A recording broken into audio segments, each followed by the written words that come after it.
Hello everyone, welcome to the first lecture of our new subject quantity surveying and contract documents।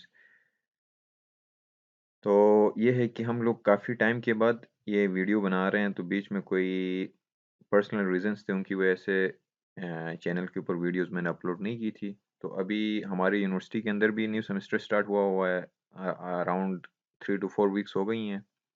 तो इस लिहाज से भी students को रिक्वायरमेंट थी कि वीडियोस अपलोड की जाएं, तो अभी दोबारा से वीडियोस बनानी स्टार्ट की है। तो इंशाल्लाह जो है आगे कंटिन्यूसली वीडियोस बनाएंगे। तो हमारा जो न्यू सब्जेक्ट है quantity surveying and contract documents, इसके अंदर जो है हम लोग ये जैसे कि स्लाइड पे आप देख सकते हैं जो टॉपिक्स हम कवर करेंगे थ्रू आउट द कोर्स, उसमें ये होगा कि हम सबसे पहले जो है सब्जेक्ट का इंट्रोडक्शन लेंगे। We will study about the introduction to the subject. उसके अंदर जो इंपॉर्टेंट चीज़ें होंगी, हमने आगे जाके क्या क्या चीज़ें पढ़नी है उनको डिस्कस करेंगे। एंड देन सेकंड जो होगा हमारा टॉपिक, वो measurement of materials and works. ठीक हो गया। एंड थर्ड टॉपिक हमारा होगा टाइप ऑफ एस्टिमेट्स। कितने टाइप के एस्टिमेट्स हम किसी भी प्रोजेक्ट की एस्टिमेशन किस किस तरीके से कर सकते हैं। And then the next topic will be detailed and abstract estimates of building. फिर हम मखसूस तौर पे बिल्डिंग्स को लेंगे और बिल्डिंग की हम क्या करेंगे, डिटेल्ड एस्टिमेशन करेंगे और उसका एब्स्ट्रैक्ट ऑफ कॉस्ट निकालेंगे। Then we will do the analysis of rates. Estimation के बाद हम एनालिसिस करेंगे रेट्स की। उसके बाद estimation of quantities of steel work. उसके बाद हम जिसको बार बेंडिंग स्केड्यूल बोलते हैं या बार बेंडिंग शेड्यूल बोलते हैं, वो हम स्टील एंड आरसीसी एलिमेंट्स का नेक्स्ट टॉपिक हमारा वो होगा। फिर उसके बाद अर्थ वर्क कैलकुलेशंस होंगी। एंड देन एंड में डिटेल एस्टिमेशन। तो इस जो सब्जेक्ट है इसके दो पोर्शंस हैं, एक तो हमारा क्वांटिटी सर्वेइंग है एंड देन कॉन्ट्रैक्ट डॉक्यूमेंट्स है। तो पहले पार्ट में जिसमें हमने क्वांटिटी सर्वेइंग पढ़ना है, उसमें हम अभी ये जो टॉपिक्स का मैंने जिक्र किया, 8 टॉपिक्स का, 8 चैप्टर्स का, इनको हम कवर कर लेंगे। उसके बाद हमारा इसी कोर्स के अंदर सेकंड पार्ट होगा कॉन्ट्रैक्ट डॉक्यूमेंट्स, तो हम फिर वो देख लेंगे। तो let's start with the introduction to the topic. इस सब्जेक्ट का इंट्रोडक्शन हम देख लेते हैं।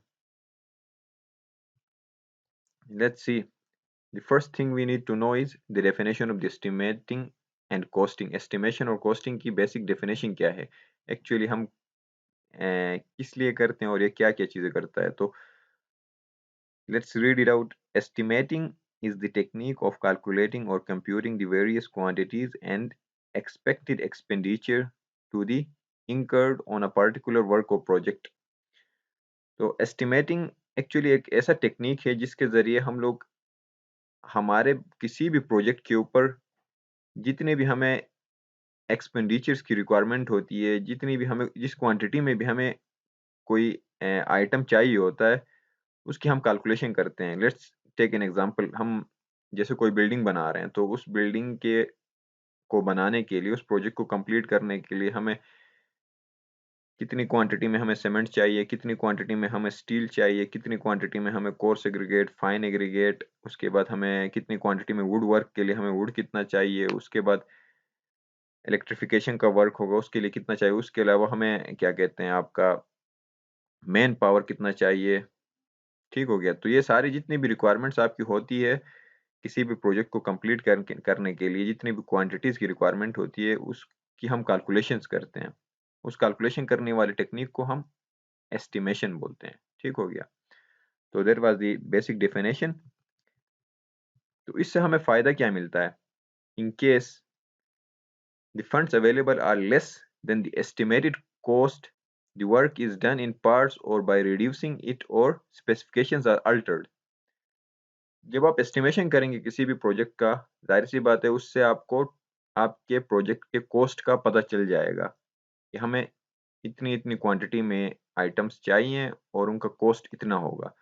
तो जब उस चीज़ का आपको पता चलेगा, तो आपके पास एक साइड पे वो वाला पैसा होगा जो आपने प्रोजेक्ट के ऊपर इन्वेस्ट करना है। अगर आपने इन्वेस्ट करने वाला जो पैसा है आपका, इन्वेस्ट करने वाली जो मनी है वो आपका कम है और आपने जो एस्टिमेशन की वो ज़्यादा है, तो इसका मतलब क्या है, आप प्रोजेक्ट को एट अ टाइम स्टार्ट नहीं कर सकते। उसके लिए आपको क्या करना पड़ेगा, आप प्रोजेक्ट को पार्ट्स में डिवाइड करेंगे। या उसके स्पेसिफिकेशंस जो प्रोजेक्ट के उसके अंदर चेंजेस लेके आएंगे। ठीक हो गया। स्पेसिफिकेशंस के अंदर चेंजेस का मतलब क्या है? उसका मतलब ये है कि आप फॉर एग्जांपल पहले आप कह रहे थे कि आपने प्रोजेक्ट के अंदर जो है स्टील, एक एग्जांपल दे रहा हूँ कि 40 ग्रेड 60 ग्रेड का आप यूज करना चाह रहे थे, लेकिन एस्टिमेशन कॉस्ट एस्टिमेशन करने के बाद आपको ये पता चल रहा है कि आप जितना इन्वेस्ट पैसा करना चाह रहे हैं उससे ज्यादा आपका कॉस्ट आ रहा है, तो आप उसमें फिर स्पेसिफिकेशन में चेंज करके आप 60 ग्रेड की जगह पे 40 ग्रेड को रिप्लेस कर देंगे। तो इसी तरह कुछ चीजों में आपको चेंजेस करनी पड़ेंगी ताकि आपका इन्वेस्टिंग जो मनी है it should be equal to the total estimated cost of the project. तो ये एक फायदा होता है आपको पहले एस्टिमेशन प्रोजेक्ट का पहले करने का। तो कोई भी एस्टिमेशन जब आप कर रहे होते हैं किसी भी प्रोजेक्ट के लिए, तो हमें उसमें किन किन चीजों की रिक्वायरमेंट होती है? The first and important requirement is drawings. आपको उस प्रोजेक्ट की, उस बिल्डिंग की, चाहे वो रोड हो, बिल्डिंग हो, कैसा भी प्रोजेक्ट हो, उसकी आपको ड्राइंग्स चाहिए। ड्राइंग्स मींस प्लान चाहिए, एलिवेशंस चाहिए, आपको सेक्शंस चाहिए। ठीक हो गया। उसके बाद सेकंड चीज आपको detailed specifications about workmanship and properties of material. आपको वर्कमैनशिप और जितने भी मटेरियल्स आपके प्रोजेक्ट में यूज हो रहे हैं उनके प्रॉपर्टीज की डिटेल्ड स्पेसिफिकेशंस आपको रिक्वायर्ड होंगी। देन स्टैंडर्ड शेड्यूल रेट्स आपको चाहिए होंगे उसी करंट ईयर के, जिस टाइम पे आप प्रोजेक्ट कर रहे हैं उस ईयर के जो शेड्यूल रेट्स हैं वो आपको रिक्वायर्ड होंगे। ये ऊपर वाले ए एंड बी पार्ट आपको एस्टिमेशन के लिए चाहिए होगा, एंड थर्ड पार्ट आपको कॉस्टिंग करने के लिए चाहिए होगा। जब आपको कॉस्ट निकालना होगा तो आपको शेड्यूल रेट्स करंट ईयर के रिक्वायर्ड होंगे। तो जब ये तीन चीजें आपके पास होंगी तो then you can do the calculations for, you can find out the estimate of the project and cost of the project. So ये basic requirements होती हैं। Let's move to the next point. Again, this point is about the needs or requirements for estimation and costing. The first is estimate gives an idea of the cost of the work and hence its feasibility can be determined. अब जो आपका estimate जब आप किसी project का निकाल लेते हैं तो उससे आपको किस चीज़ का आइडिया हो जाता है? आप जो काम कर रहे हैं, जो प्रोजेक्ट, इस प्रोजेक्ट पे आप काम कर रहे हैं उसका कॉस्ट का अंदाजा हो जाता है। जब कॉस्ट का अंदाजा होगा तो उससे आपको इस चीज़ का भी अंदाजा होगा कि आइदर आप जो प्रोजेक्ट कर रहे हैं either that project is feasible और नॉट। ठीक हो गया। तो whether the project could be taken up with in the funds available और not. The first thing you will get after doing estimation is this. And the second point is estimate gives an idea of time required for the completion of the work. Estimation से आपको project के time की जो requirement होगी complete करने के लिए उसका भी आइडिया हो जाता है। तो ये जो 5 पॉइंट्स हैं, these are the actually the advantages of doing estimation and costing. The third point is estimate is required to invite the tenders and quotations and to arrange contracts. अब एस्टिमेशन का third फायदा ये है कि इससे जो है आप एस्टिमेशन करने के बाद ही आप कॉन्ट्रैक्टर्स को टेंडर्स के लिए इनवाइट कर सकते हैं या फिर कोटेशंस के लिए इनवाइट कर सकते हैं।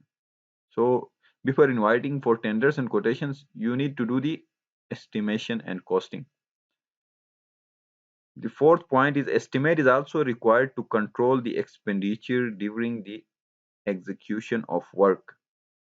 ठीक हो गया। The fifth point is estimate decides whether the proposed plan matches the funds available or not. And this fifth point is actually similar to the first point. जो first point हमने जिक्र किया उससे almost मिलता जुलता point है कि इससे आपको फंड अवेलेबल जो है आपको उससे आपका एस्टिमेटेड कॉस्ट है वो मैच कर रहा है नहीं कर रहा उसका भी अंदाजा आपको हो जाता है। The next point we are going to discuss is the procedure of estimating or methods of estimating. Estimating involves the following operations: preparing detailed estimate, calculating the rate of each unit of work, preparing abstract of estimate. तो ये steps हैं कि मतलब आप detail जो estimation करते हैं उसमें हम क्या करते हैं। सबसे पहले आपके पास जो रिक्वायर्ड डॉक्यूमेंट्स होंगी, जैसे हमने इसके ऊपर जिक्र किया था कि आपके पास ड्राइंग्स और स्पेसिफिकेशंस हो, तो आप क्या करोगे और शेड्यूल रेट्स आपके पास मौजूद हो, तो सबसे पहले आप first thing you will do is detailed estimation करोगे उस प्रोजेक्ट की detailed estimation. Then second step you are going to do is calculating the rate of each unit of work. हर आइटम जो आपके प्रोजेक्ट के अंदर इन्वॉल्व होगा उसके रेट को आप कैलकुलेट करोगे सेकंड स्टेप में। थर्ड स्टेप में आप एब्स्ट्रैक्ट प्रिपेयर करोगे एस्टिमेट का। आपने जो डिटेल्ड एस्टिमेट फर्स्ट पार्ट में किया उसका एब्स्ट्रैक्ट प्रिपेयर करोगे। तो डिटेल्ड एस्टिमेशन कैसे करनी है, एब्स्ट्रैक्ट कैसे बनाना है, वो जो है हम कमिंग लेक्चर्स के अंदर इनको डिटेल में डिस्कस करेंगे। So this is actually the introductory class. So इसमें मैं इंपॉर्टेंट चीज़ें आपको बता रहा हूँ, स्टेप्स और जो इंपॉर्टेंट पॉइंट्स है। और data required to prepare an estimate, we already discussed these 3 points that for preparing any estimate of a project we need drawings, specifications and rates, schedule rates of that current year. Got it? So drawings are the first requirement, then we need the specification and then rates. The first requirement is drawing. So if the drawings are not clear and without complete dimensions, the preparation of estimation becomes very difficult. So it is very essential before preparing an estimate. So this is actually an sort of advice that आपके पास जो drawings होनी हो चाहिए वो clear और complete होनी चाहिए। Clear और कंप्लीट ये है कि उसके अंदर कोई एरर्स ना हो, डायमेंशंस वगैरह की कोई इश्यूज ना हो। उसके अलावा और भी चीज़ें उसमें जो एस्टिमेटर है उसको ड्राइंग्स को रीड करने में डिफिकल्टी ना हो। ठीक हो गया, क्योंकि उससे एस्टिमेशन के अंदर एरर्स आ सकती हैं। The second requirement is specification. Specifications आपकी या तो जर्नल स्पेसिफिकेशंस होती हैं या डिटेल्ड स्पेसिफिकेशंस होती हैं। Got it? And the next requirement is rates. For preparing the estimate the unit rates of each item of work are required. Unit rate आपको हर आइटम का, आपके प्रोजेक्ट के अंदर जितने भी आइटम्स इंक्लूड हैं, हर आइटम का आपको unit rate that current year का रिक्वायर्ड होगा।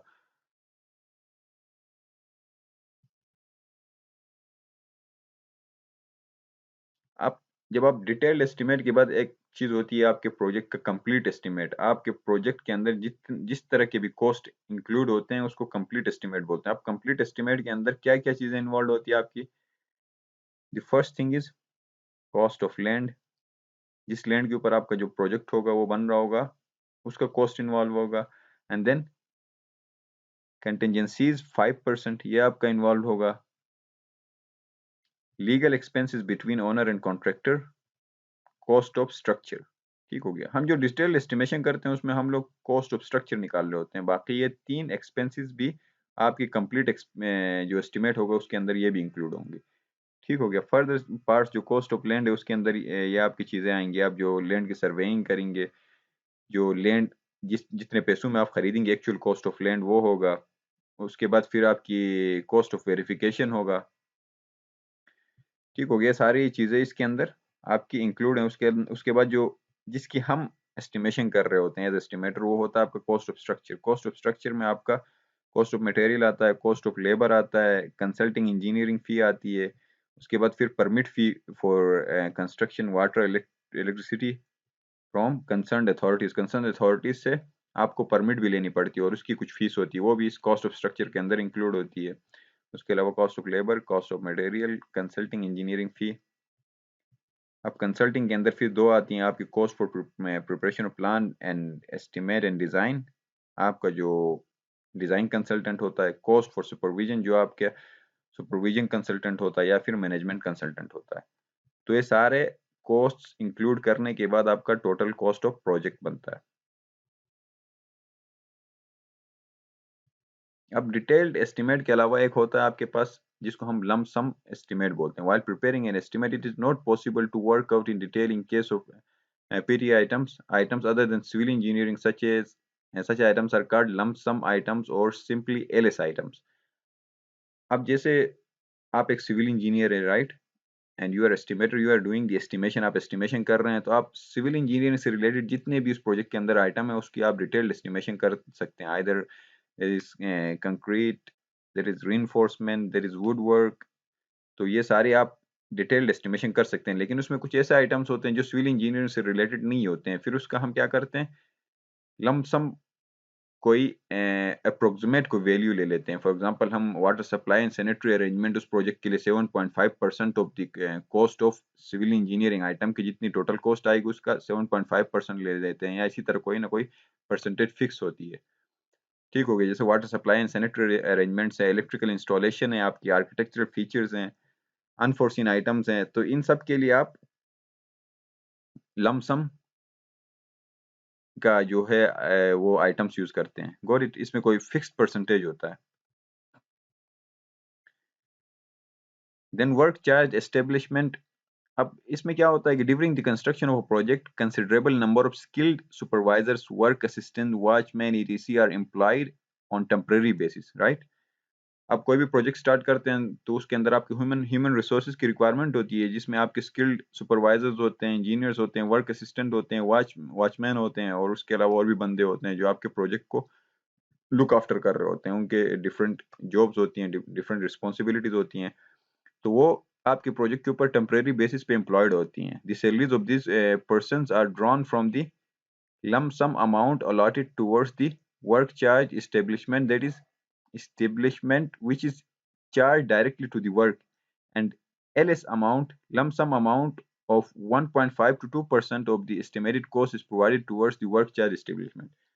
तो एक और जो अमाउंट जो आपकी लगनी है प्रोजेक्ट के ऊपर, उसको वो होता है वर्क चार्ज इस्टेब्लिशमेंट। इसमें आप क्या करते हैं, ये भी एक लम सम अमाउंट जो कैटेगरी आता है उसके अंदर आता है। उसमें हम आपके सिविल स्ट्रक्चर की जो कॉस्ट होगी उसकी 1.5 टू 2% अमाउंट हम लोग वर्क चार्ज इस्टेब्लिशमेंट की जो अमाउंट होगी उसके लिए रखते हैं, like skilled supervisors, work assistant, watchman, उनकी सैलरीज वगैरह। ठीक हो गया? तो that was actually the basic introductory class for quantity surveying and contract document subject. So इसमें कुछ एक्सरसाइज के क्वेश्चंस हैं, आप लोग इसको देख लें। शॉर्ट क्वेश्चन आंसर्स हैं। State the requirements of an estimate, जैसे कि हम लोगों ने डिस्कस किया इसके बारे में। Briefly explain needs for estimation, estimation के लिए हमें किन चीज़ों की रिक्वायरमेंट होती है। What is work charge establishment, जो हमने लास्ट टॉपिक डिस्कस किया। तो ये 3 शॉर्ट क्वेश्चन हैं, इनको आप अपने हिसाब से देख लें तो आपको प्रीवियस जो हमने डिस्कशन की उसकी रिवीजन भी हो जाएगी। So I think that's it for today's introductory class. So next जो क्लास होगा उसके अंदर हम लोग measurements of material and works के बारे में डिस्कस करेंगे। Till then, goodbye. See you guys in next video.